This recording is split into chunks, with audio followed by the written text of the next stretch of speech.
Je crois qu'on ne mesure pas toujours ce qu'on est capable de faire, jusqu'à ce que ça nous échappe.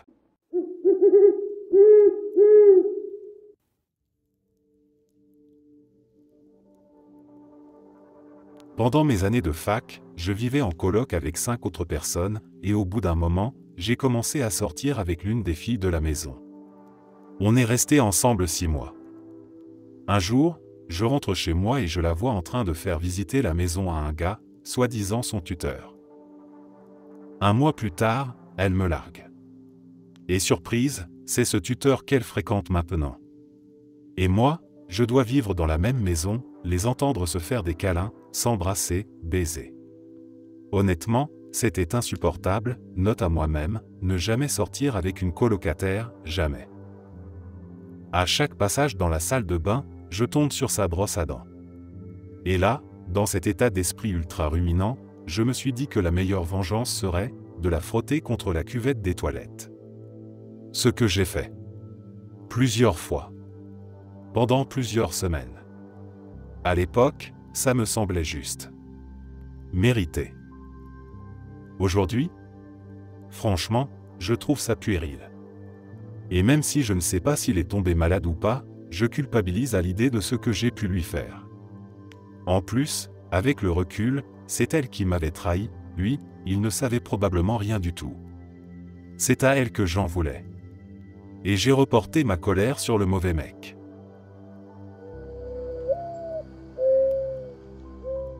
J'ai eu un avocat, il y a quelques années, qui était une vraie ordure. Le mec pouvait passer des mois sans répondre à un seul de mes appels. Toujours à la bourre pour déposer des documents au tribunal, au point que la cour a envisagé à plusieurs reprises de classer l'affaire pour inaction. Il mentait constamment, sur tout et n'importe quoi. Et le pire ? Il refusait d'être viré. Sérieusement. Je lui dis qu'il est viré, il m'ignore et continue à se présenter comme mon avocat. J'ai dû passer par les tribunaux pour qu'il arrête. Il allait même jusqu'à mentir sur moi, notre client est injoignable, on envisage de se retirer du dossier. Pardon ? J'ai essayé de te contacter 84 fois en 3 mois, pas une réponse, pas un rappel. 0.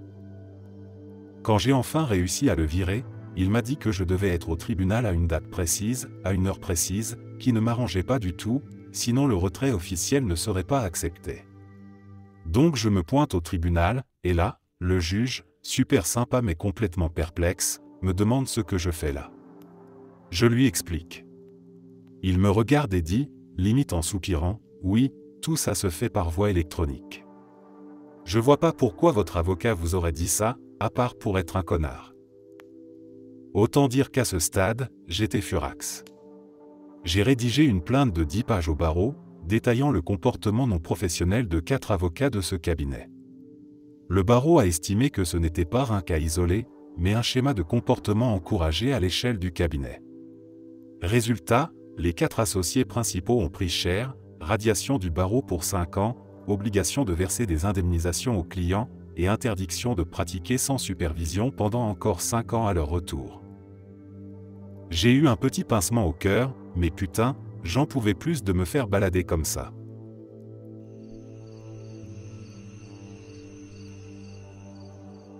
Je ne sais pas pourquoi, mais beaucoup de garçons dans ma classe de 6e trouvaient ça hilarant d'essayer de faire trébucher les autres. Peu importe à quel point tu faisais attention, ils finissaient par t'avoir. J'étais plutôt bon pour éviter ça, mais un jour, en cours de sport, un gamin nommé Joe m'a bien eu. J'étais en train de dribbler sur le terrain quand il m'a fauché. Je suis tombé la tête la première, ça a fait mal. Alors j'ai réfléchi à comment me venger, et j'ai attendu l'heure du déjeuner. Il portait un plateau repas, donc ses mains étaient prises. Je l'ai bien eu, il s'est cogné contre une table et a perdu une dent. J'ai été suspendu pendant 10 jours, et une règle stricte interdisant les crocs-en-jambes a été mise en place, suspension immédiate en cas de récidive. C'était nul, mon père m'a passé un sale quart d'heure.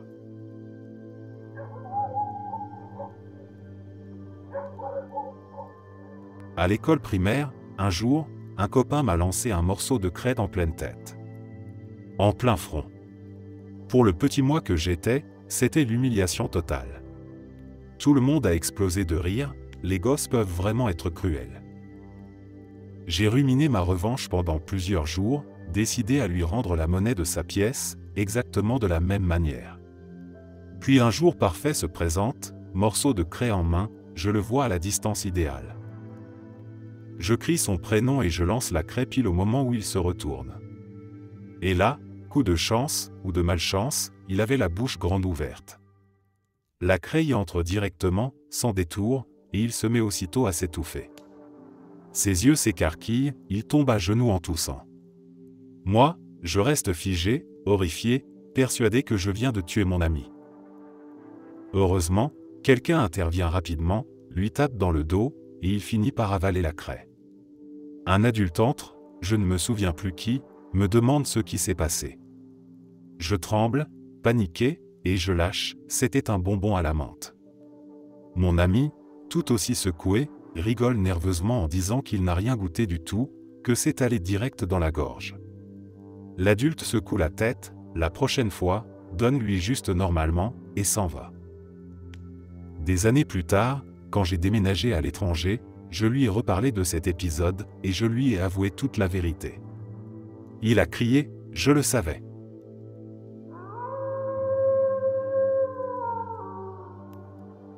On avait une assistante pédagogique franchement homophobe. Un jour, moi et un pote, on était très proches, pas amoureux, mais on s'appelait souvent Love ou Darling pour rigoler, on déconne comme d'habitude, et là, elle nous regarde avec mépris et lâche un truc du genre. C'est pas normal, des hommes qui se parlent comme ça. Dieu ne l'approuve pas, je me souviens pas des mots exacts, mais le ton était clair. Mon pote était gay, donc blessé direct. Moi, j'ai un côté assez efféminé, donc j'ai voulu désamorcer en plaisantant. Mais le problème, c'est que ça ne s'est pas arrêté là, elle a continué à nous traiter comme de la merde. Alors on a fait ce que toute personne normalement constituée aurait fait, on a fondé un club des homosexuels. Affiches, tracts, partout dans l'école. On en a même filé un à cette TA, devant plein de monde. Elle a juste refusé de venir. Nous, on était morts de rire. Surtout qu'on avait glissé une petite clause en bas de notre tract, en tout petit, nous nous réservons le droit de dire merde aux gens homophobes. Le principal a fini par débarquer, non seulement intrigué par le club, mais aussi par la phrase en bas du tract. On lui a expliqué ce qui se passait, il nous a écoutés, et nous a dit qu'il allait enquêter. À la fin de la semaine, on apprend que la TA a été non seulement virée, mais carrément interdite d'exercer dans une école. Et là, on découvre que notre prof principal, qui était lui-même gay, avait déjà signalé son comportement depuis un moment, il ne manquait que des preuves concrètes. Le week-end, j'ai culpabilisé un peu. Je venais de ruiner la carrière d'une femme. Mais le lundi en arrivant en cours, tous les profs avaient une copie du tract et riaient aux éclats. La culpabilité s'est vite fait la malle.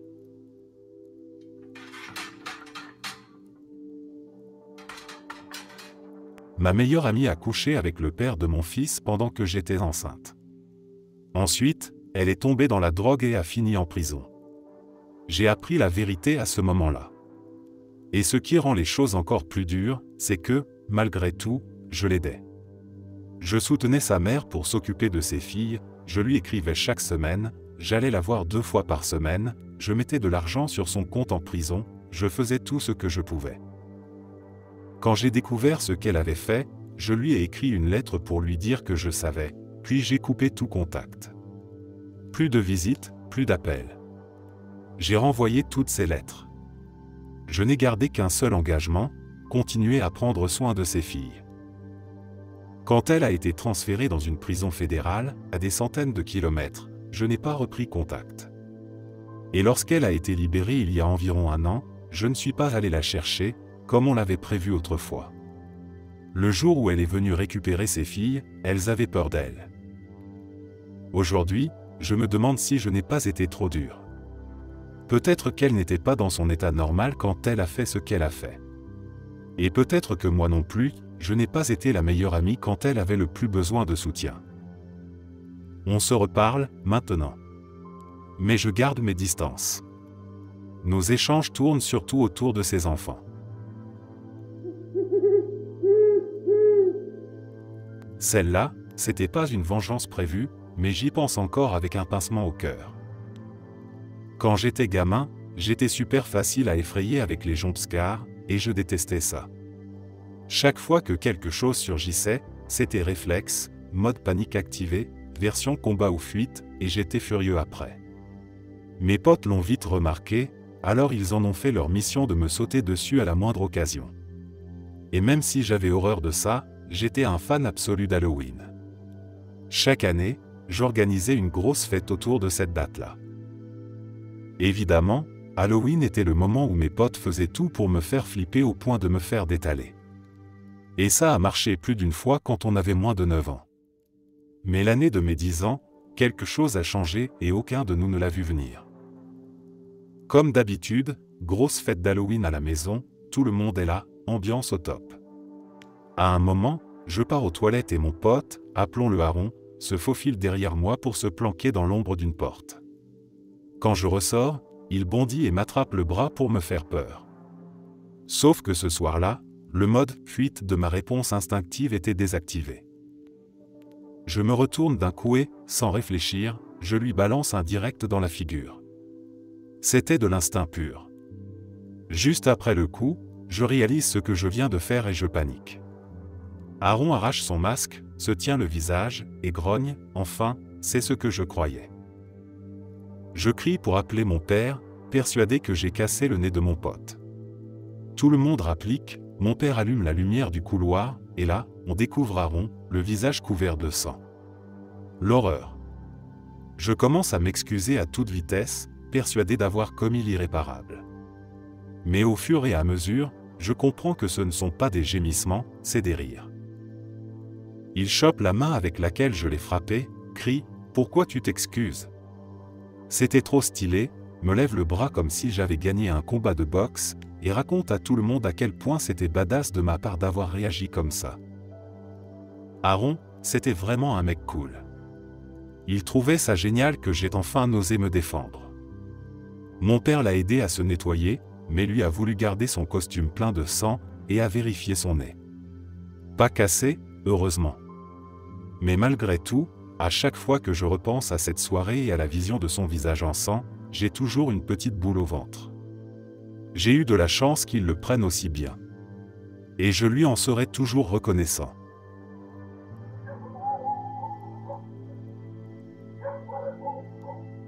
À 14 ans, j'étais en train d'enrouler le tuyau d'arrosage dans mon jardin avec un ami, parce que ma mère me l'avait demandé.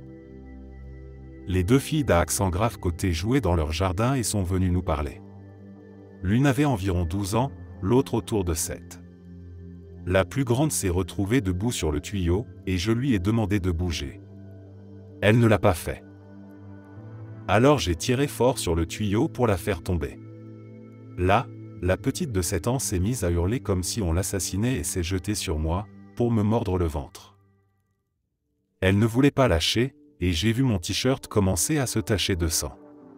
J'ai essayé de lui attraper la tête pour l'éloigner, mais rien à faire.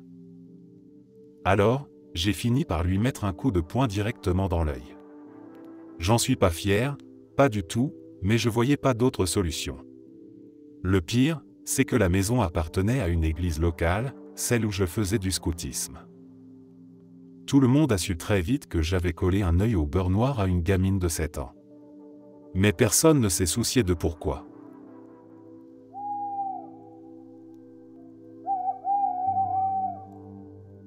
Au collège, ce qui correspondrait à peu près à la fin de l'école primaire aux États-Unis, il y avait ce gamin, pas vraiment impopulaire, mais un peu maladroit, un peu à côté. Le dernier jour avant les vacances d'été, il vient jouer avec nous pendant la récré du matin.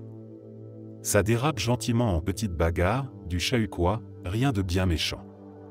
Quelques oreilles rouges, rien de cassé. Sauf que visiblement, il n'était pas taillé pour jouer les gorilles dans la cour de récré. On retourne en classe comme si de rien n'était, puis on prend le bus pour rentrer. C'est les vacances, tout le monde est content. Sauf lui, qui boude un peu. Tant pis. Une semaine plus tard, mon père me convoque dans son bureau, furax. Il vient de recevoir une lettre du père de ce garçon. Selon cette lettre, je l'avais roué de coups au point qu'il était rentré en pleurs, incapable de marcher correctement, dans une douleur atroce. La famille annulait leur sortie familiale prévue pour le premier jour des vacances à cause de ses blessures, et moi, j'avais intérêt à avoir une sacrée bonne explication, sinon c'était plainte, avocat, police, tout le tintouin. Mon père hurle, moi je panique, je nie, il hurle plus fort, et au bout d'un moment il commence à me croire. Il décide d'écrire une lettre de conciliation pour essayer de comprendre ce qui s'est passé. Mais la famille en face, eux, veulent en faire une affaire d'État. Ils vont jusqu'à recueillir des témoignages de professeurs. Sauf que les profs, eux, ils confirment que le gamin allait très bien ce jour-là, pas de signe de douleur, pas de détresse, il avait parlé normalement avec tout le monde. Oups! Face à ça, la famille a fini par admettre qu'il y avait eu un malentendu. Mais moi, j'étais remonté. J'ai flippé tout l'été à cause de cette histoire. J'ai cru que j'allais prendre cher à la maison, que j'allais être puni pour un truc que j'avais pas fait. Alors, à la rentrée, je me suis vengé. J'ai attendu que toute la classe des garçons soit réunie, et j'ai raconté l'histoire avec tout le sarcasme possible. À partir de là, il est devenu le souffre-douleur. Moqué, isolé, rabaissé. Pendant des années. Et ça, je le regrette profondément. Parce que ce gars, en fait, c'était un chouette type. Un peu gauche, mais foncièrement gentil. Et en vrai, dès le début de l'année, il était venu me voir pour m'expliquer la situation. En gros, c'était ses parents, surprotecteurs, intrusifs, excessifs, qui avaient monté l'affaire en épingle. Lui, il voulait juste que ça s'arrête. Mais moi, j'étais encore trop en colère, trop blessé. Parce que personne ne m'avait aidé à comprendre ce qui se passait. Aucun adulte n'a cherché à nous faire parler. Pas un mot d'excuse, pas un effort de médiation. Et ça, avec le recul, c'est ce qui me rend le plus triste. Il fallait juste quelqu'un d'assez malin pour nous asseoir à une table et calmer le jeu.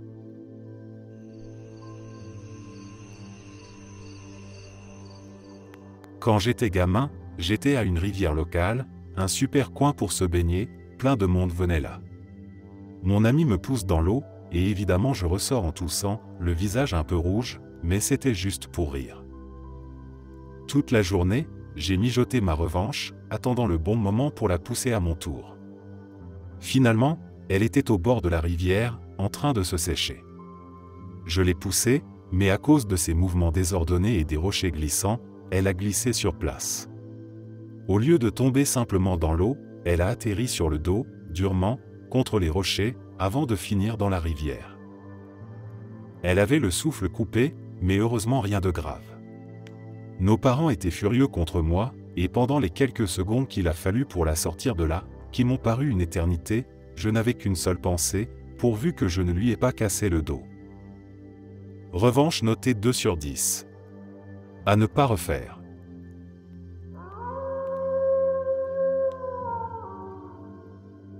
Quand j'étais en terminale, j'étais dans un cours d'écriture créative où on devait remettre chaque semaine une nouvelle fiction, que toute la classe lisait et discutait ensuite ensemble. Il y avait un gars dans la classe qui, au lieu d'écrire ses propres textes, soumettait des histoires qu'il chopait en ligne. Et il avait carrément le culot de faire ça chaque semaine, sous le nez du prof, sans jamais se faire prendre. Notre prof, hyper sympa mais pas du tout calé en technologie, lui faisait entièrement confiance. Et semaine après semaine, il couvrait ce gars d'éloges pendant que nous, on bouillait intérieurement en sachant que c'était du plagiat total. J'ai fini par craquer et j'ai dénoncé le gars. Il s'est fait griller pour triche et a raté le cours, ce qui lui a fait rater son crédit d'anglais. Problème, il avait postulé en admission anticipée dans une fac, et là, en fin d'année, c'était trop tard pour postuler ailleurs. Sa note a fait chuter son dossier, et la fac a été informée de la triche, ils ont annulé son admission. Résultat, il a dû rester chez lui pendant 1 an. Et pendant cette année-là, au lieu d'être à l'université comme prévu, il s'est fait renverser par une voiture. Il est aujourd'hui paralysé du cou jusqu'aux pieds. Je n'ai jamais imaginé que ça irait aussi loin. Je voulais juste qu'il arrête de tricher et qu'on arrête de faire semblant. Je ne ressens pas de culpabilité pour l'avoir dénoncé, il avait brisé la confiance du cours et se faisait passer pour un talent qu'il n'était pas. Mais il y a une différence entre les conséquences scolaires et les tragédies de la vie. Et je ne peux m'empêcher de penser au « et si ». Et si je m'étais tu? Et si j'avais juste laissé couler?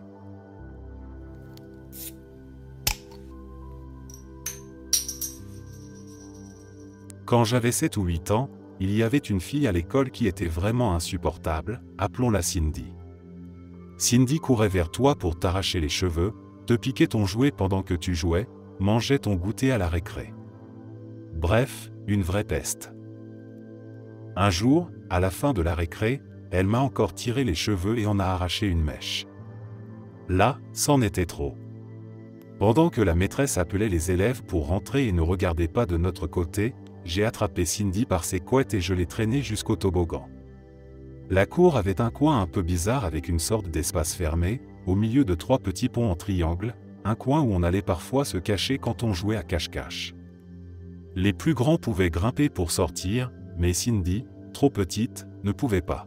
Alors je l'ai soulevée et balancée là-dedans, puis je suis retourné en classe comme si de rien n'était. Ce n'est qu'une heure plus tard que la maîtresse s'est rendue compte que Cindy manquait à l'appel. Je n'ai rien dit, et il leur a fallu encore une bonne demi-heure pour la retrouver.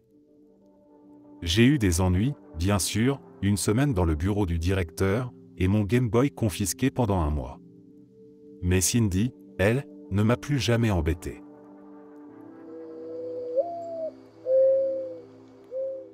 Faut remonter jusqu'au CE1 pour celle-là. Alors je sais pas comment c'était dans votre école primaire, mais chez nous, les anniversaires étaient sacrés. Les parents venaient avec des bonbons, des gâteaux, des petits sacs de surprise, la totale. Dans ma classe, il y avait une gamine insupportable, une vraie terreur. On va l'appeler Miley. Franchement, j'étais convaincu qu'elle avait été créée en laboratoire par Satan lui-même. Elle répondait aux profs, ne foutait rien en cours, rabaissait les autres en se moquant de leur pauvreté, et frappait tout le monde, surtout les garçons. Et le pire ? La maîtresse ne captait rien. Elle passait à travers les gouttes, encore et toujours. Mais Miley avait un point faible, les agneaux. Elle les adorait. Littéralement obsédée. Elle en avait sur son sac, ses vêtements, ses cahiers, même en tatouage temporaire. Petits agneaux blancs partout. Et là, mon pote Josh et moi, on a eu une idée. J'en avais marre d'elle, et ça tombait bien, mon anniversaire approchait. Au lieu de demander à ma mère de ramener des cupcakes, j'ai demandé à mon père de préparer mon plat préféré, des kebabs koubidé persans. Je crois que j'ai vendu ça à l'école comme une activité de découverte culturelle. Bref, le piège était en place. Le jour J, on reste en classe pour manger. Mon père arrive avec un plateau énorme de kebab. Succès total. Tout le monde se régale. Et Miley? Elle en mange un. Puis un autre. Puis un troisième. Pendant ce temps, elle porte fièrement un t-shirt rose avec un agneau dessus. Je me souviens m'être demandé pourquoi elle n'avait pas demandé quel genre de viande c'était. Aujourd'hui, je pense que ses parents lui avaient peut-être menti pour lui éviter un traumatisme. Et là, on déclenche la dernière phase du plan. Josh s'approche et me lance, bien fort. Dis donc OP, il est trop bon ton kebab. Comment on fait un truc pareil? Et moi, avec la voix d'un présentateur télé totalement ridicule. Oh, c'est simple. Tu prends beaucoup de bœuf, et autant de viande d'agneau, tu mélanges bien. Miley écarquille les yeux. Elle me demande ce que j'ai dit. Josh pointe simplement son t-shirt. C'est fait avec ça. J'ai vu son âme se briser. C'est ça que je regrette le plus. Ses yeux se sont remplis de larmes, elle a regardé ce qu'il restait dans son assiette, puis de nouveau son t-shirt. Et elle s'est mise à pleurer. Pas juste pleurer, sangloter, hurler, inconsolable. La prof paniquait, essayait de la calmer, la secouait presque en demandant ce qui se passait. Mais elle ne pouvait pas parler. Juste des larmes. À l'époque, j'ai honte de le dire, j'étais fier. Mais aujourd'hui, ça me ronge encore. Vous pourriez dire que j'en fais trop, elle n'était pas en danger, après tout. Mais ce qui me hante, c'est que c'est arrivé à l'heure du déjeuner, et quand je suis parti à 15 heures, je l'entendais encore pleurer dans le bureau. Et après ça? Elle n'a plus jamais été la même. Plus calme, oui. Mais je crois pas l'avoir revue sourire de toute l'année. L'été suivant, sa famille a déménagé. Peut-être que ça n'avait rien à voir, mais je ne l'ai jamais revue.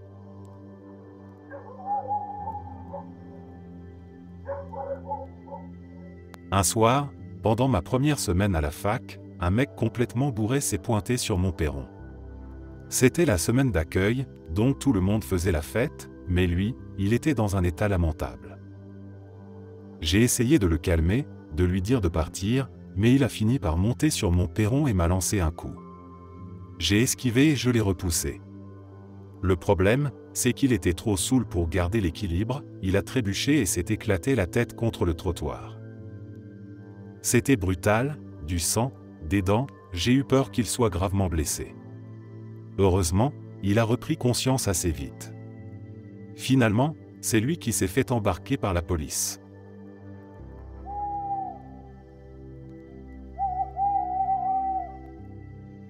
Ma sœur me tabassait régulièrement quand on était plus jeune. Elle avait de sérieux problèmes de colère et pouvait partir en vrille pour des broutilles.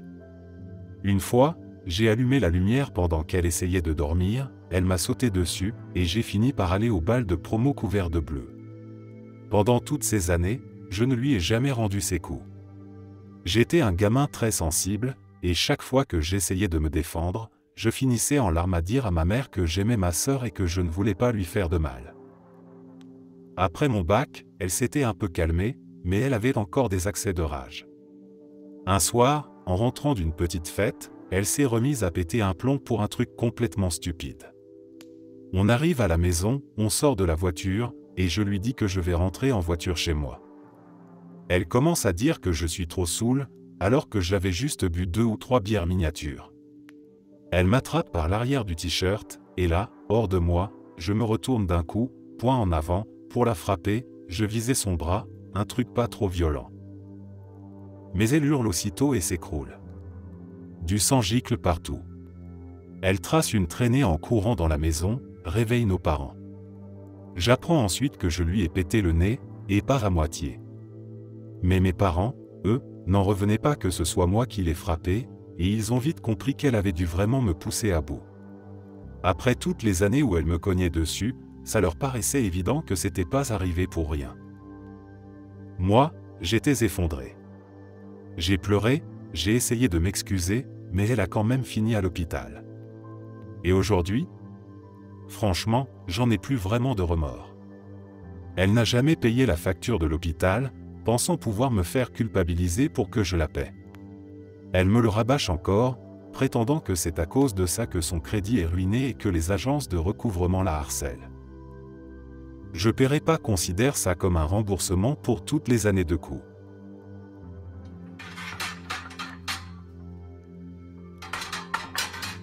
Pendant une période compliquée avec mon, désormais ex, fiancé, il m'a avoué qu'il me trompait et qu'il était carrément engagé avec quelqu'un d'autre. À ce moment-là, il était directeur général d'une entreprise en cours de vente, mais aucun des employés n'était au courant. Il fallait que tout le monde continue à bosser normalement jusqu'à la finalisation de la vente, après quoi tout le monde serait viré, y compris lui. Sauf que lui, il allait toucher un joli pactole pour ses efforts. Donc, après m'avoir balancé son infidélité, je suis sorti me bourrer la gueule avec une pote.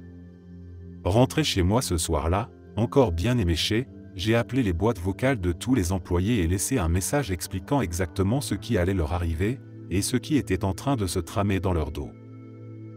Le lendemain, c'était la mutinerie totale. Petite précision pour ceux qui se posent la question, non, il n'avait pas créé l'entreprise, non, il n'a pas perdu un centime, et non, sa vie n'a pas été ruinée. Il s'en est même très bien sorti, avec un gros chèque en prime. J'ai posté cette histoire parce que, ouais, une part de moi s'est dit, peut-être que j'ai été un peu loin.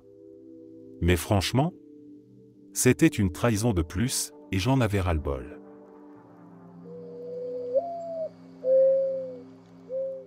En troisième, En cours d'anglais avancé, j'ai eu une prof qui, clairement, ne m'aimait pas. C'était la seule prof dans toute ma scolarité avec qui c'était personnel. Les autres pouvaient être frustrés par mon manque d'effort parfois, mais elle m'appréciait quand même. Elle, non. Et comme je faisais du sport à un niveau compétitif, 3 disciplines, je ratais souvent les cours, ce qu'elle détestait. Ce qui la rendait encore plus injuste, c'est que je ratais aussi pour des compétitions académiques, maths, sciences, quiz ball. Mais les absences sportives, ça, elle ne le supportait pas.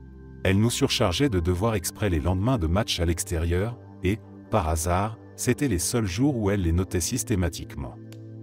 J'ai aussi reçu des notes basses sur des devoirs pourtant bien faits, souvent sans aucun commentaire, pendant que d'autres élèves voyaient leurs copies couvertes de corrections et recevaient de meilleures notes. Quand je l'ai interrogée là-dessus, elle m'a dit texto que je ne travaillais qu'à 70% de mon potentiel, et que d'autres faisaient du 90%, donc leurs mauvaises copies méritaient de meilleures notes que mes bonnes. Le comble ? Elle m'a recommandé pour un cours d'écriture avancée réservé aux élèves plus âgés. Donc j'étais assez bon pour ça, mais pas pour ces notes.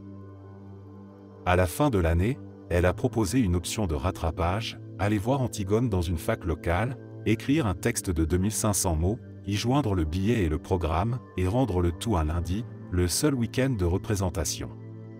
Je l'ai prévenue toute la semaine avant que je serais absent ce lundi-là, pour une grosse compétition académique. Elle m'a dit à 4 reprises que je pouvais lui rendre le devoir le mardi matin. Ce que j'ai fait. 7 heures, avant mes entraînements. Et là, elle refuse de le prendre. Elle prétend ne jamais m'avoir dit ça. Elle me sort, d'autres l'ont rendu à temps. Sauf que ce « autre » habitait à 2 minutes à pied de l'école. Moi, à 20 minutes en voiture. Elle ajoute, t'aurais pu demander à ta mère. Mais pourquoi l'aurais-je fait, si j'avais bien l'autorisation jusqu'au mardi?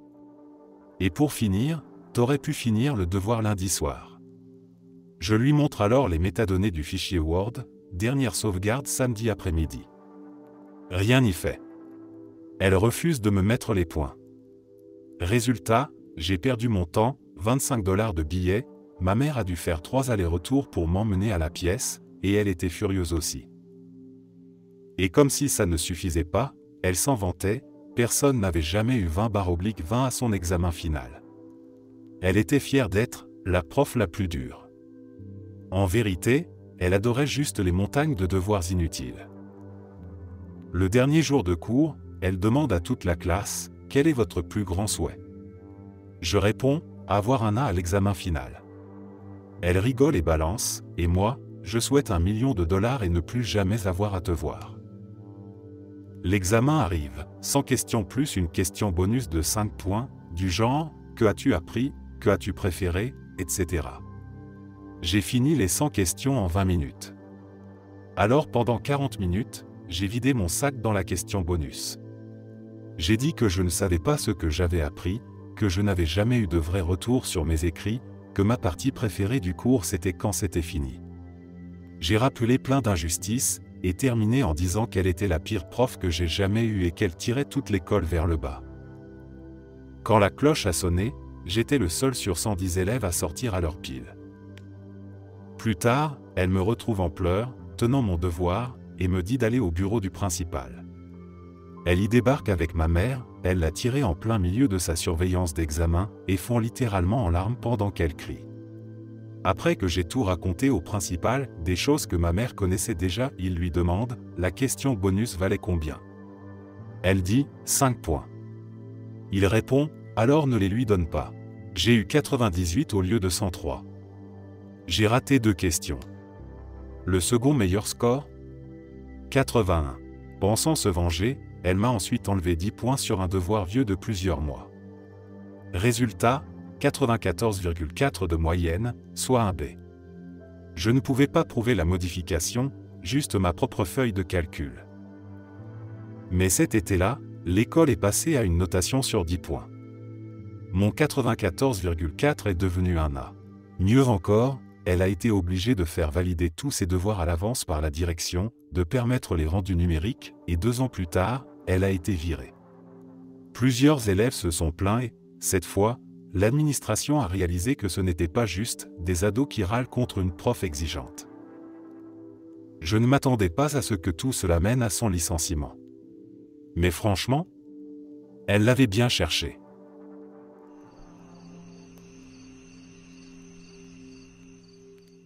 Mon collègue et moi, on avait une guerre de blagues qui a duré 2 ans. Une compétition amicale, mais sérieuse. Pas un jour de boulot sans qu'un piège, un autocollant absurde, un faux email ou un changement de fond d'écran ne vienne semer un peu de chaos entre nous. On avait une règle tacite, rien de permanent, rien de destructif. Juste de l'embarras, de l'inconfort, parfois un peu de panique temporaire. Vers la fin de notre guerre, il m'a glacé la voiture. Pour les non-initiés, ça consiste à sortir toutes les demi-heures quand il gèle, et à vaporiser une fine brume d'eau sur la voiture de l'autre. Résultat, après mon quart de 12 heures, j'ai retrouvé ma caisse recouverte de 2 bons centimètres de glace solide. Une prison de glace, version Ford Focus. J'ai juré vengeance. Mais je voulais éviter l'hypothermie. J'ai opté pour la stratégie du tissu. Un vieux drap, bien grand. Je l'ai posé sur sa Jeep, et je suis sorti quelques fois dans la nuit pour l'imbiber gentiment avec le tuyau d'arrosage. Pas besoin d'en faire trop. Au matin, le drap était figé, fusionné avec la carrosserie. C'était magnifique. Sauf que, quand il a essayé de l'enlever, il a tiré un peu trop fort. Résultat, les essuie-glaces, bras et mécanismes inclus, sont venus avec. Arraché net. Sa Jeep, déjà fatiguée, n'a pas apprécié. Il m'a appelé dans un état de rage glaciale. Et à juste titre. J'avais franchi la ligne. Dommage matériel. Violation de notre pacte sacré. J'ai payé les réparations. Culpabilité oblige. Et lui, bien sûr, s'est vengé. Ça n'est pas venu tout de suite. Mais un jour, en été, ma voiture a commencé à sentir. Pas juste une mauvaise odeur.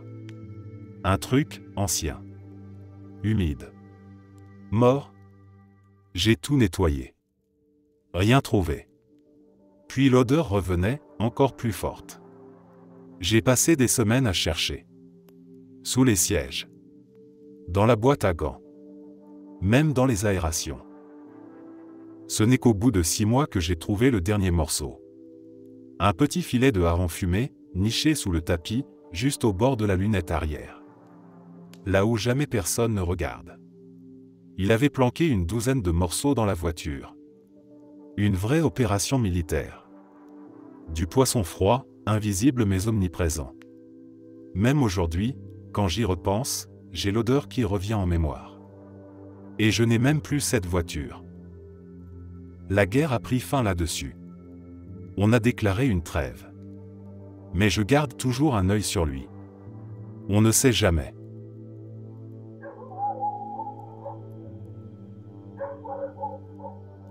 Je sortais avec une fille, et un de mes potes l'avait croisée plusieurs fois en ville. À chaque fois, il l'avait humiliée pour essayer de me foutre la honte. Je lui ai dit d'arrêter de la harceler, mais il a recommencé. Ce soir-là, j'ai réussi à le convaincre d'essayer de se remettre avec son ex, une fille complètement cinglée et manipulatrice qu'il n'avait pas vue depuis des années. Mon idée, c'était qu'il allait juste se ridiculiser en tentant le coup. Sauf qu'ils ont couché ensemble. Et se sont remis en couple, pendant un temps. Résultat, ils ont eu un enfant.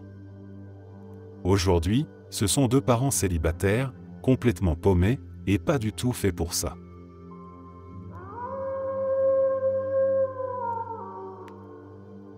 C'était au lycée, ce pauvre Kevin, un gars avec qui je bossais chez Wendy's.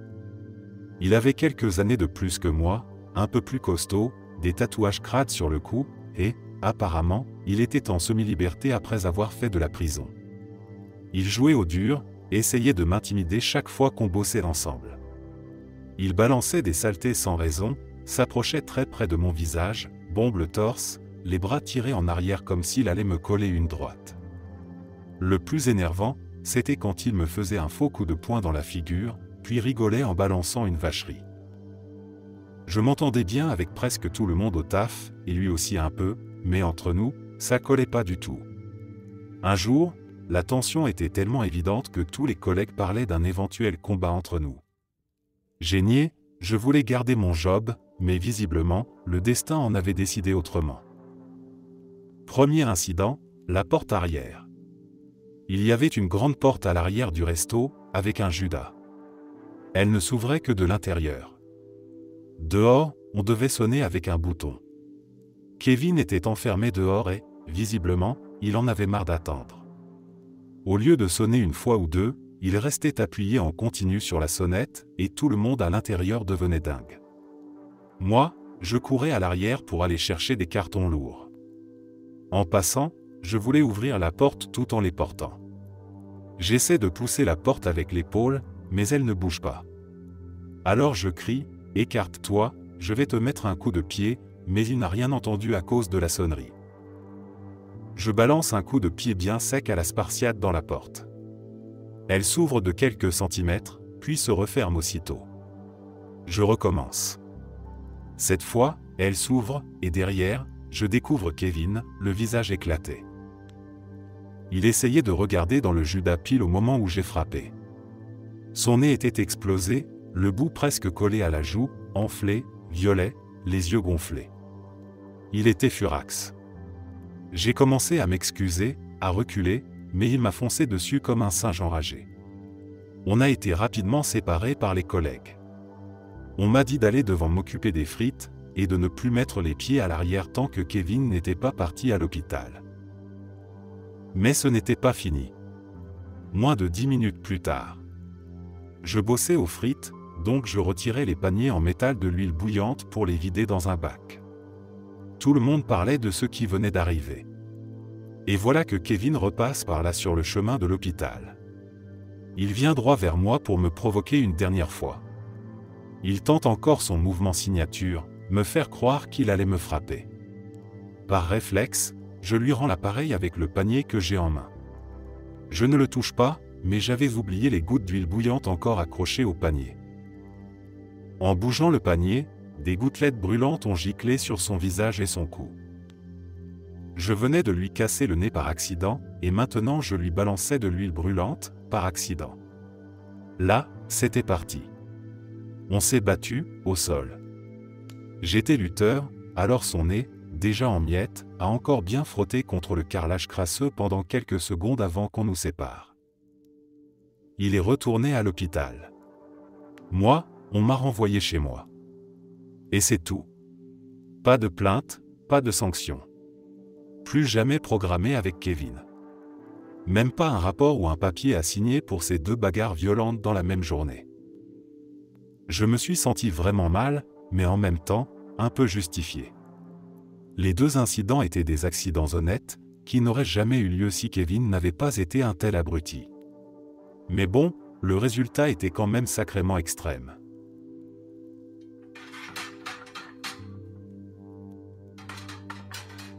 Quand on était petit, mes parents ont construit une sorte de cabane de jardin pour mon frère et moi. Sauf que lui a eu le haut, et moi le bas. Et par le bas, je veux dire une fosse remplie de cailloux et de toiles d'araignée.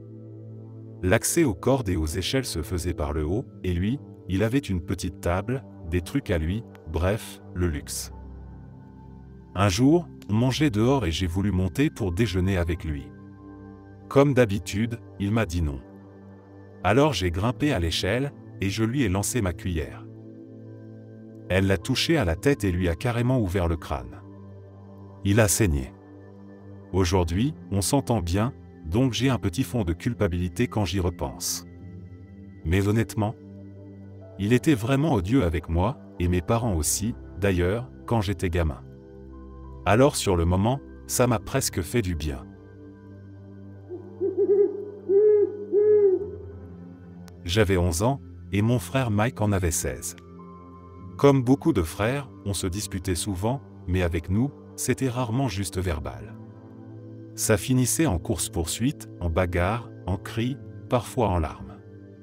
Une fois, alors que je courais à toute vitesse dans l'escalier pour échapper à sa colère, il a dégainé un long jouet en caoutchouc dur, un de ces trucs conçus pour les chiens, et m'a fouetté l'arrière des jambes. Le coup m'a cloué sur place. Ça a laissé une marque nette, en forme de 8, un beau motif de douleur qui a brûlé pendant des heures. Mais je savais que je ne pouvais pas me venger par la force. Il était plus grand, plus rapide, plus fort. Si j'essayais quoi que ce soit de frontal, il m'écrasait. Alors j'ai fait quelque chose de vraiment dingue. Je suis allé dans la cuisine. J'ai pris un tournevis plat. Je l'ai posé sur une plaque allumée, la tête vers le feu. Et j'ai attendu qu'il devienne rouge, comme un morceau de métal en fusion. Quand il était prêt, je l'ai pris avec un torchon, suis monté calmement, et me suis dirigé vers lui avec une expression totalement sérieuse. Je me suis avancé, j'ai levé le tournevis comme si j'allais le planter. Il l'a vu, bien sûr. Il a réagi tout de suite, m'a saisi le poignet pour m'arrêter, exactement comme je l'espérais. Mais c'est là que j'ai agi. J'ai appuyé la tête brûlante du tournevis directement contre son avant-bras. Je l'ai senti se crisper, puis hurler. Le genre de cri brut, animal, qu'on ne s'attend pas à sortir d'un adolescent. Il m'a repoussé. Il avait une marque nette, comme un petit fer à marquer. La peau boursouflée, le métal avait fait son œuvre. J'ai eu peur sur le moment. Pas de sa réaction. De moi-même. De ce que j'étais prêt à faire. Il n'a pas crié sur moi. Il ne s'est même pas vengé. Il m'a juste regardé, les yeux pleins d'un mélange de choc, de douleur et d'incompréhension. Comme s'il venait de réaliser que son petit frère n'était pas juste un sale gosse, mais quelqu'un de capable de calculer une vengeance brûlante, littéralement. Aujourd'hui, Mike et moi, on s'entend bien. On parle de tout ça comme des vieux vétérans d'une guerre étrange. Mais chaque fois que je vois une cuisinière allumée ou un tournevis traîné, je repense à ce moment. Et je me demande à quel point j'étais paumé pour faire un truc pareil à quelqu'un que j'aimais au fond.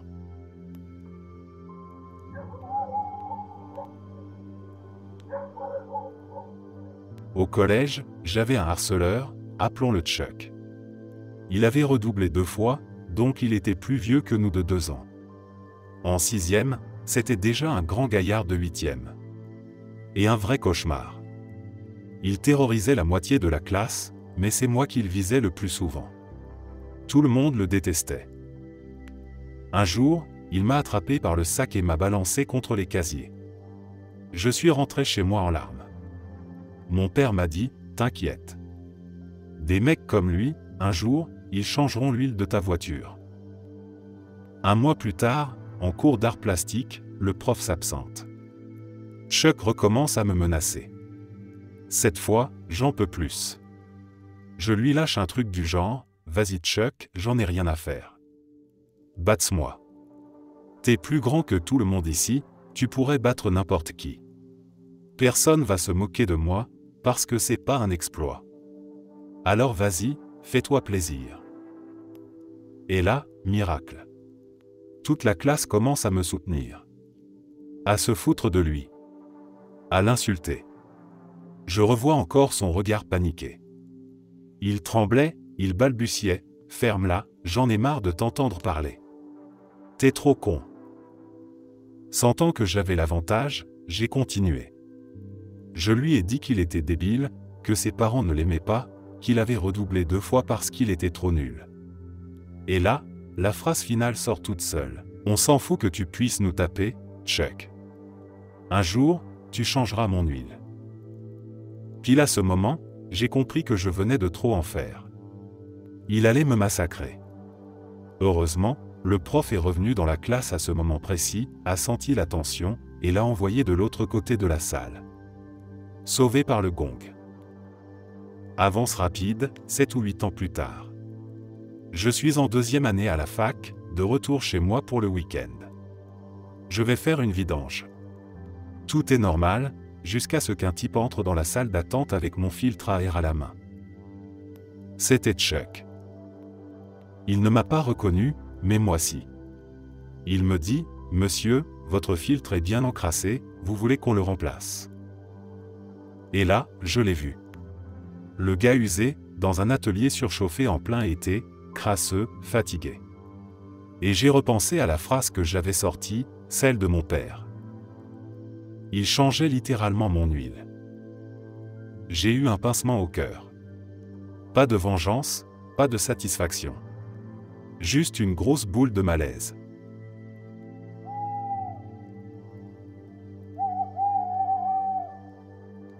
J'avais une copine qui m'a trompé.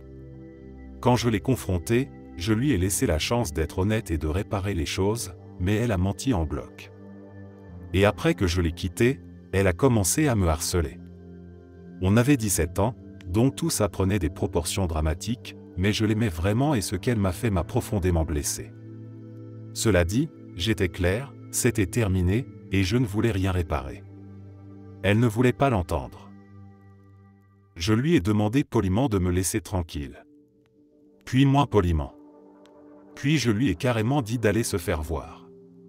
Elle disparaissait un moment, puis revenait, souvent saoule, pour m'insulter, chercher la bagarre et vraiment me faire du mal moralement. Un jour, j'en ai eu marre. J'ai raconté à quelques personnes bien placées dans son lycée, on n'allait pas dans le même, ce qu'elle avait fait, avec des détails bien sales, notamment qu'elle avait fait une gâterie à son ex dans sa vieille caisse pourrie. Je pensais que ça allait juste lui coller une sale réputation, puis basta. Mais apparemment, c'était déjà une vraie peste dans son école. Elle était détestée par presque tout le monde, et cette info a été accueillie comme une bénédiction. Des gens que je ne connaissais même pas m'envoyaient des textos ou des messages pour confirmer l'histoire, je n'ai même pas répondu, j'étais déjà passé à autre chose. Des amis communs m'ont raconté ensuite que ça avait pris des proportions incroyables, des affiches dans tout le lycée avec sa tête, des insultes, son numéro de téléphone affiché avec des propositions dégradantes, des montages photos obscènes. C'était violent. Tellement que, pour sa dernière année, elle a dû changer d'école.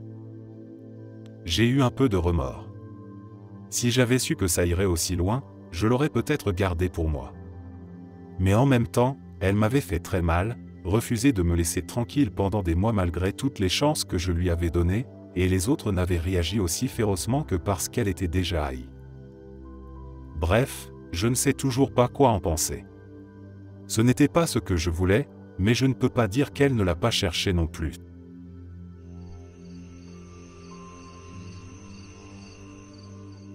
Je m'en veux encore aujourd'hui. J'étais préado, c'était un été comme les autres, et mon meilleur pote et moi allions à une sorte de camp de jour.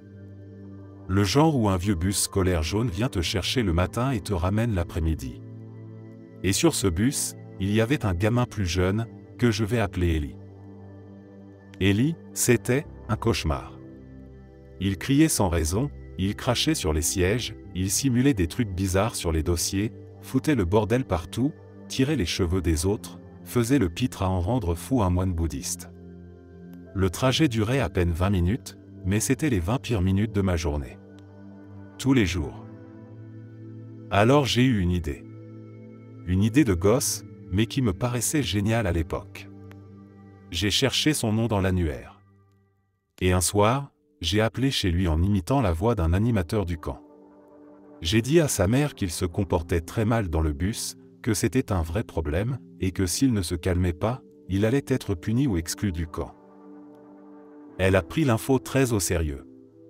Elle m'a remercié, a dit qu'elle allait s'en occuper. Et moi, raccroché, j'étais fier. Je me sentais malin. J'avais résolu un problème.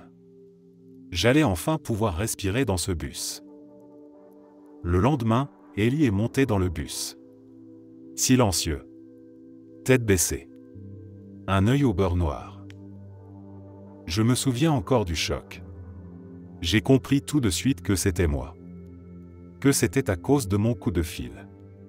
J'avais voulu lui donner une leçon, et au lieu de ça, j'avais déclenché quelque chose que je ne contrôlais pas. Et pour la première fois, je me suis senti profondément mal. Vraiment. Ce n'était plus une farce d'enfant. C'était réel. Il ne m'a jamais regardé ce jour-là. Ni les suivants. Et il n'a plus jamais embêté personne.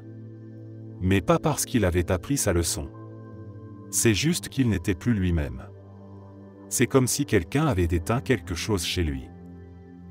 Je ne lui ai jamais parlé. Je ne lui ai jamais dit pardon. Mais je n'ai jamais oublié. Et je crois que je ne me le pardonnerai jamais non plus.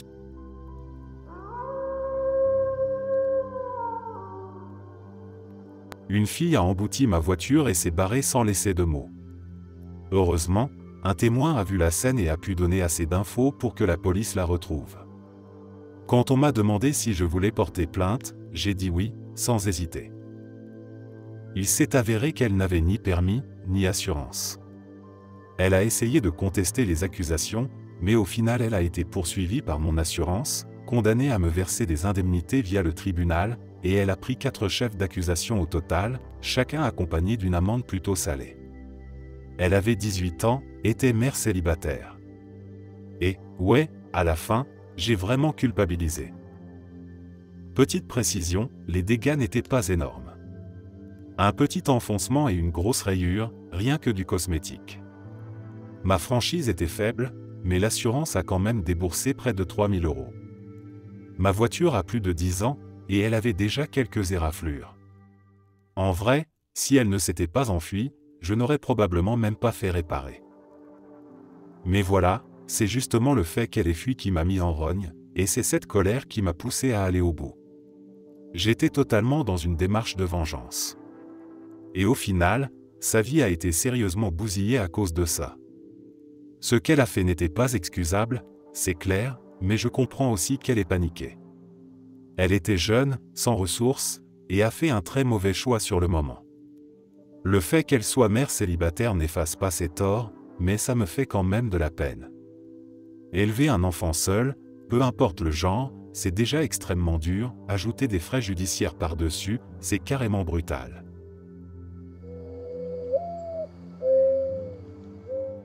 Au collège, un pote à moi m'a balancé une petite boule de papier en pleine figure pendant qu'on traînait dehors. Rien de méchant, juste ce genre de provoque débile entre ados.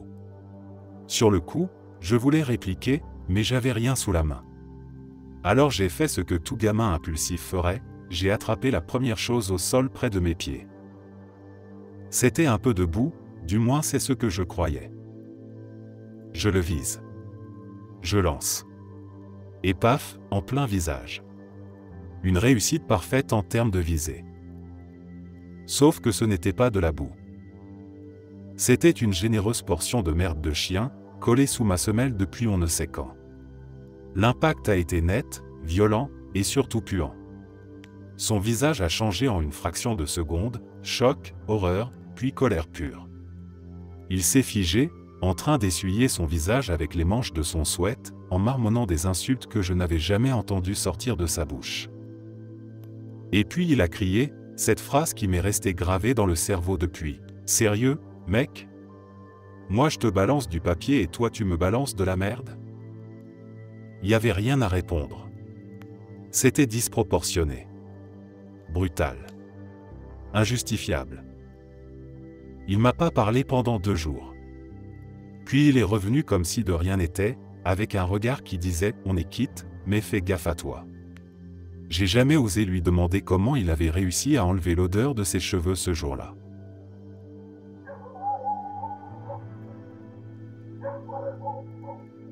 Quand j'avais 5 ans, j'avais déjà un sens très clair de la justice, ou en tout cas de la vengeance.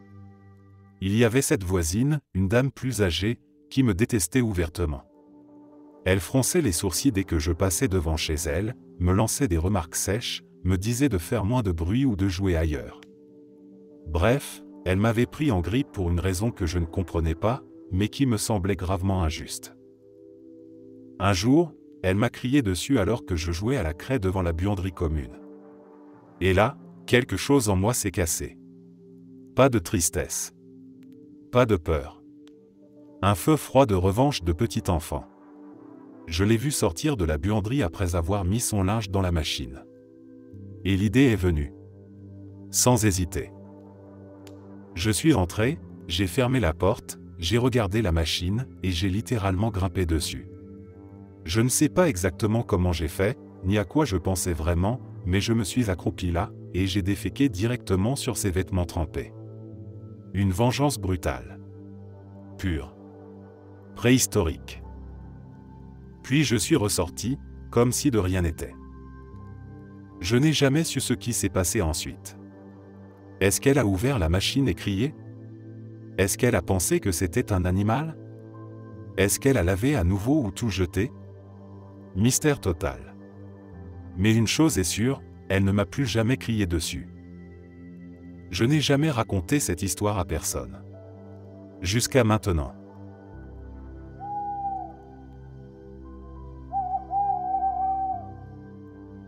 L'année dernière, je roulais sur une voie de desserte, ces routes qui longent l'autoroute et permettent d'y entrer ou d'en sortir.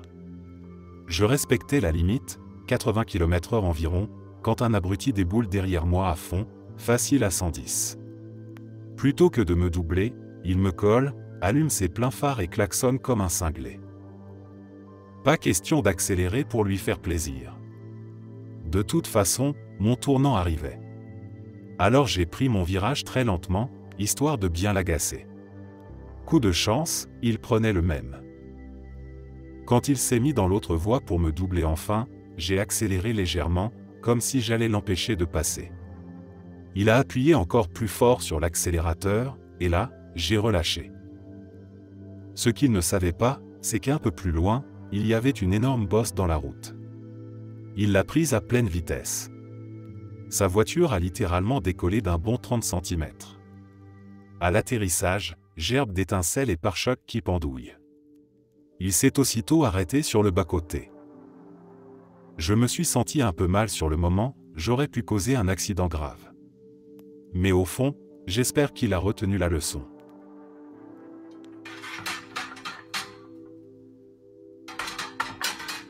Celle-là n'est peut-être pas aussi spectaculaire que d'autres histoires, mais elle m'est restée gravée. On était gamins, ma sœur et moi, et on passait notre temps à se chamailler. Ce jour-là, elle m'a balancé de l'eau dessus par surprise et s'est enfuie en rigolant. Évidemment, je me suis lancé à sa poursuite, furieux, mon propre verre d'eau à la main. Je l'ai rattrapé, acculé dans un coin du salon. J'ai levé le bras pour lui jeter l'eau dessus. Sauf que dans le geste, le verre m'a échappé. Pas juste tombé par terre, non. Il est parti tout droit, et a atterri en plein dans son visage. Le choc a été immédiat. Elle s'est écroulée, hurlant. Le verre avait laissé une vilaine coupure au-dessus de son arcade et une grosse échymose qui a viré au violet foncé en quelques heures. Du sang, des cris, mes parents qui débarquent paniqués, moi qui bredouille que je voulais juste lui rendre l'appareil. Je n'oublierai jamais le regard qu'elle m'a lancé depuis la salle de bain pendant qu'on nettoyait la plaie. Ni la sensation de glace dans le ventre pendant que mes parents appelaient le médecin. Elle s'en est remise, heureusement. Pas de point de suture, mais elle a gardé une petite cicatrice pendant des années. Et moi, j'ai hérité d'une leçon gravée dans la honte, on ne se venge pas avec un objet en verre. Ironie du sort, c'est elle qui adore raconter cette histoire maintenant, surtout devant ses amis ou mes copains de soirée.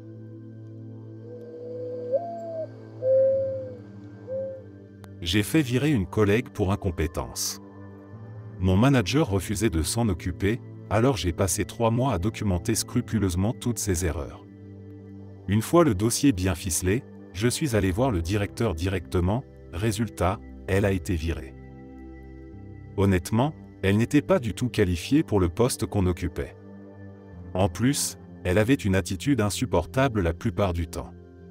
Elle adorait se vanter sur les réseaux de son indépendance, de comment elle élevait seule ses 2 enfants sans père, blablabla. Au bureau, elle disait des choses du genre « S'il n'y avait pas une femme ici, rien ne fonctionnerait », juste après avoir changé un rouleau d'essuie-tout dans la cuisine, ce qui était littéralement le boulot du personnel de ménage, payé pour ça. Mais ça, c'était dans ses cordes, alors elle en profitait. Une fois, elle devait faire une présentation dans un hôtel. Elle installe tout, branche son ordi au projecteur, et réalise qu'elle n'a même pas mis le fichier sur son portable. Il était resté en local sur son poste de travail au bureau. Et bien sûr, impossible d'y accéder à distance, puisqu'elle avait l'habitude de l'éteindre tous les soirs, génie. Un vrai moment de honte pour la boîte. Et devine quoi? La semaine dernière, c'est elle qui m'a conduit en Uber.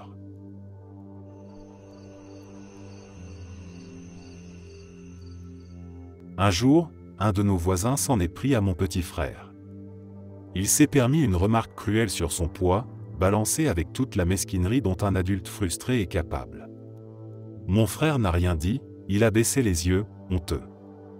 Mais moi, j'ai senti quelque chose bouillir. Je l'ai pris personnellement, peut-être même plus qu'il ne l'a fait lui-même.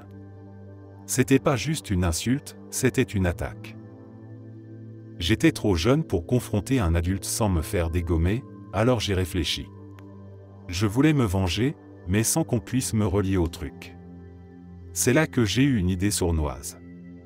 J'ai récupéré quelques clous rouillés dans le garage et, un soir, je les ai glissés discrètement derrière les roues arrière de sa voiture, juste assez enfoncés pour ne pas être vus, mais assez proches pour qu'il les écrase en sortant. Le lendemain matin, j'ai regardé depuis la fenêtre. Il est monté dans sa voiture, a reculé, et s'est arrêté net après quelques mètres. Les pneus à plat. J'ai ressenti une étrange satisfaction. Pas de cris, pas de confrontation. Juste une victoire silencieuse. Mais ce que je ne savais pas, c'est qu'il était dans une galère financière. Vraiment. Il n'avait pas les moyens de réparer la voiture. Mon père, qui bossait avec lui à l'époque, a dû le prendre en covoiturage pendant presque un mois. Chaque matin, je regardais mon père partir, sans savoir que c'était moi qui avais foutu tout ça en l'air. Et j'ai rien dit. Jamais.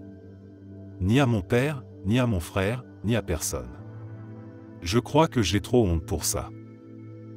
Aujourd'hui encore, quand je croise quelqu'un changer un pneu crevé, j'ai une montée d'adrénaline. Comme si j'avais laissé un vieux piège quelque part, qui pourrait encore blesser quelqu'un.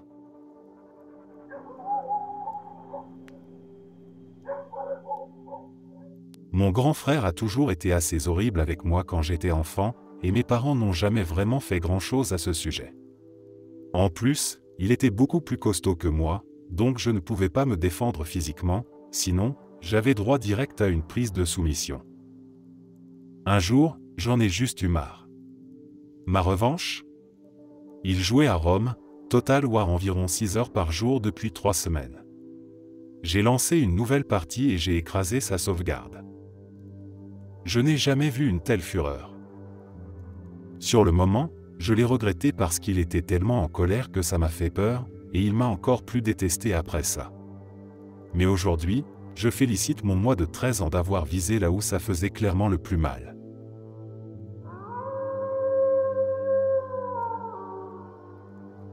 J'avais un colocataire à la fac qui, sans vraiment me demander, a laissé sa nouvelle copine emménager chez nous. Du jour au lendemain, elle était là tout le temps. Elle utilisait tout dans la maison comme si c'était chez elle, la nourriture, la douche, même ma tasse préférée, mais elle ne payait jamais rien, ni loyer, ni facture. Et mon coloc, bien sûr, trouvait ça parfaitement normal. Au début, j'ai pris sur moi. Je me suis dit que ça passerait. Mais un jour, elle s'est garée dans ma place de parking, celle que je payais chaque mois. Là, c'était trop. J'ai craqué.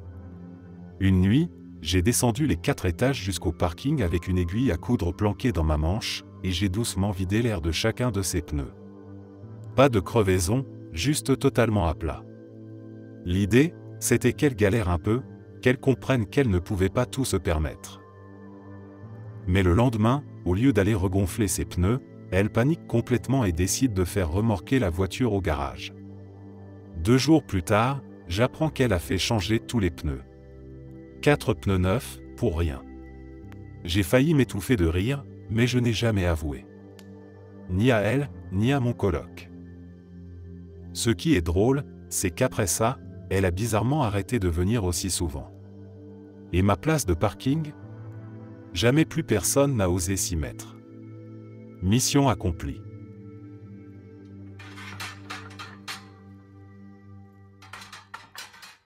En CM2, on avait cette prof un peu stricte, mais franchement pas méchante.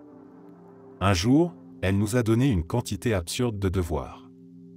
Du genre à remplir tout un soir et ruiner complètement un mercredi après-midi. À nos yeux de gamins, c'était une injustice totale. Alors j'ai eu une idée, écrire une lettre au principal pour dénoncer l'excès de devoirs. Mais je voulais pas être seul dans le coup. J'ai convaincu toute la classe de signer avec moi. On l'a écrite ensemble, on l'a rendue sérieuse, presque solennelle. Plein de trop de stress, de charges insupportables, et même des trucs du genre on n'a pas le temps d'être des enfants. C'était honnête, mais aussi un peu théâtral. Le principal l'a lu. Et, bien sûr, il est allé en parler à la prof. Le lendemain, elle est entrée dans la classe avec une tête différente. Elle s'est tenue devant nous, nous a expliqué qu'elle avait donné tous ses devoirs parce qu'un gros test approchait, qu'elle voulait nous préparer au mieux, qu'elle s'inquiétait pour nous. Puis, en plein milieu de sa phrase, sa voix s'est cassée. Elle a foncé dans la salle des profs en pleurant. On est restés là, tous figés. Plus un mot. Plus un bruit. À ce moment-là, j'ai senti une onde glaciale m'envahir. Elle essayait juste de nous aider, et nous, on l'avait poignardée dans le dos. Pas pour une injustice réelle. Juste parce qu'on était fatigué. Juste parce qu'on voulait moins de devoirs. Je m'en suis jamais vraiment remis.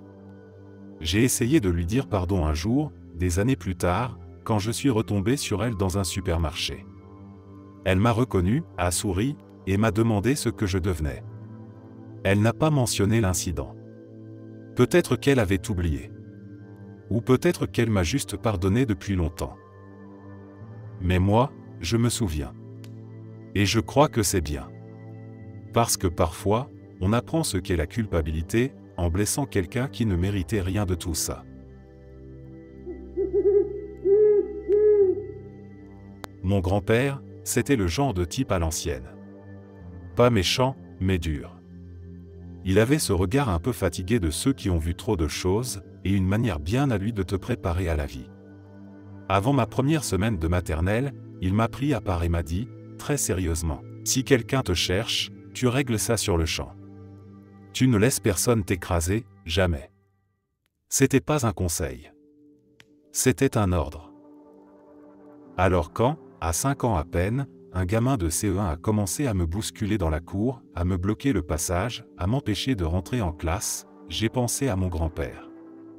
Et j'ai agi sans réfléchir. Je l'ai poussé contre le grillage derrière l'école. Il est tombé, et je l'ai frappé. 3 ou 4 coups de pied au visage, pas très puissants vu ma taille, mais suffisants pour lui éclater le nez. Du sang partout. Des cris. Une surveillante qui accourt. La panique. On m'a traîné au bureau de la directrice. Ils ont appelé mes parents. J'étais à 2 doigts d'être viré dès ma première semaine d'école. Mais quand ils ont demandé pourquoi j'avais fait ça, j'ai dit « C'est mon papy qui m'a dit de faire ça si quelqu'un m'embêtait. » Et là, silence. Puis, incompréhensiblement, ils ont laissé passer. Ils ont appelé ça un malentendu culturel. Je ne sais pas si c'est parce que j'étais mignon ou si c'est le mot papy qui les a attendris, mais j'ai échappé au renvoi. Le plus fou ? Ce garçon-là, celui que j'ai envoyé au sol, il m'a jamais embêté après. En fait, il a été gentil avec moi. Même pote, parfois. On a grandi ensemble, on a fini l'école ensemble. Jamais une seule allusion à ce jour-là. C'était peut-être pas la meilleure leçon à apprendre à 5 ans. Mais c'était celle que j'ai apprise. Et dans un sens étrange, c'est elle qui a défini ma place dans cette cour d'école.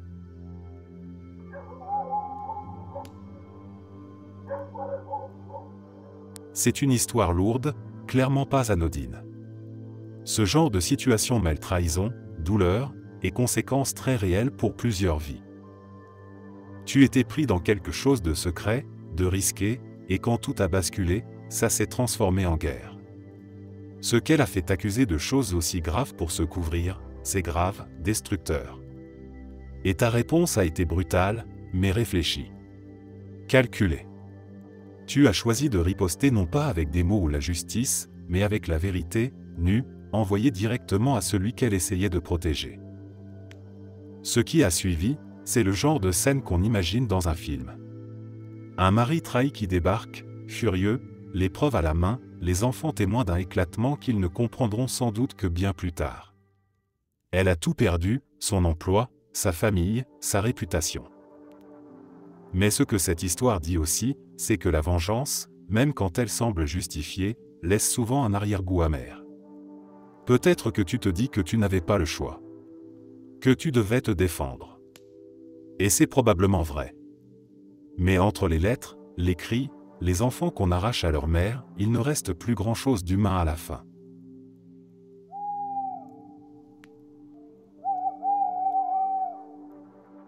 Il y a une éternité, je bossais dans un grand magasin de fringues, l'un de ces endroits où les néons fatiguent les yeux et où les shifts s'enchaînent sans qu'on sache trop quel jour on est. Là-bas, il y avait cette collègue, une fille toujours souriante, toujours tactile. Mais son truc, c'était de te pincer le bras ou de te claquer dans le dos comme si c'était de l'amitié. Sauf que ça faisait mal. Et ce n'était pas drôle. Elle semblait penser que c'était de la camaraderie physique, mais ça ressemblait plus à une sorte de jeu de dominance bizarre. Je crois que je lui ai dit d'arrêter, mais à vrai dire, je ne suis même plus sûr. Peut-être que je n'ai jamais osé être direct. Mais ce dont je me souviens très clairement, c'est ce jour-là. Je monte l'escalator, fatigué, en mode automatique, et là, je la vois. Juste devant moi. Tranquille. À portée. C'était comme si l'univers m'avait tendu une perche. Alors j'ai saisi l'instant. En passant à côté d'elle, je lui ai collé une tape dans le dos. Une vraie. Le genre qui fait résonner la colonne vertébrale. Pas dans la violence pure, mais dans l'exacte mesure de ce qu'elle m'avait fait subir, avec intérêts accumulés. Elle a flanché un peu en avant, a lâché un ouf de surprise, comme si l'air lui avait été volé. Elle s'est retournée, choquée, mais je continuais déjà à monter comme si de rien n'était. Je ne crois pas qu'on ait jamais reparlé de ça. Et elle n'est plus jamais venue me toucher après. Plus de tapes, plus de pincements. Juste une distance prudente. Est-ce que j'ai eu raison? Je ne sais pas. Mais à ce moment-là, c'était comme si j'avais rééquilibré la balance.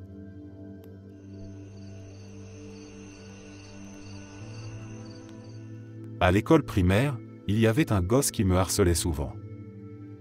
J'étais petit, avec une coupe au bol assez catastrophique, donc c'était pas si étonnant que je sois une cible. Moi et mes potes, on l'ignorait la plupart du temps. Un jour, un gamin brésilien a emménagé dans la maison à côté de la mienne. Il avait 1 an de plus que moi, et on jouait au foot ensemble tous les jours après l'école. Une fois, je lui ai raconté que ce gars me suivait en sortant de l'école pour me lancer des insultes, rien de très méchant, juste des trucs de gamin, mais usant à la longue. Et voilà qu'un jour, je sors de l'école, et le harceleur est derrière moi sur son vélo, en train de m'insulter comme d'habitude. Soudain, le gars du Brésil débarque de nulle part, le fait tomber de son vélo et commence à le frapper. L'autre est à terre, en pleurs, le visage en sang. Le Brésilien me tend le vélo et dit « Tu peux le garder ». Puis il s'en va tranquillement. Je ne savais pas quoi faire. J'ai juste reposé le vélo à côté du gamin et je suis rentré chez moi. Il n'est pas revenu à l'école pendant 1 semaine. Plus tard, j'ai appris que ce gars avait une situation familiale horrible, avec des parents violents. J'avais 10 ans à l'époque. J'ai toujours eu un peu de peine en y repensant. Cela dit, il n'a plus jamais recommencé à me harceler. Je croise encore parfois le Brésilien. Je ne pense même pas qu'il s'en souvienne. C'est cool de sa part d'avoir voulu m'aider, même si, à mes yeux, ça a un peu dépassé les bornes.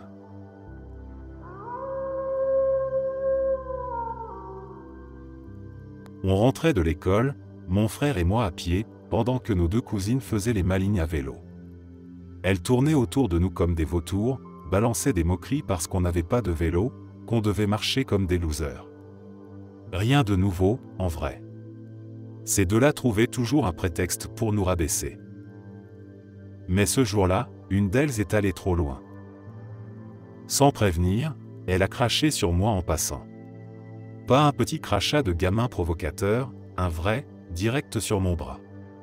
Je ne me souviens pas avoir réfléchi. J'avais mon étui à trompette dans la main, rigide et bien lourd, et dans un réflexe pur, je l'ai balancé en plein sur elle alors qu'elle passait à côté. Elle a volé. Le vélo a vacillé, Elle a chuté lourdement sur le trottoir. Tout s'est arrêté.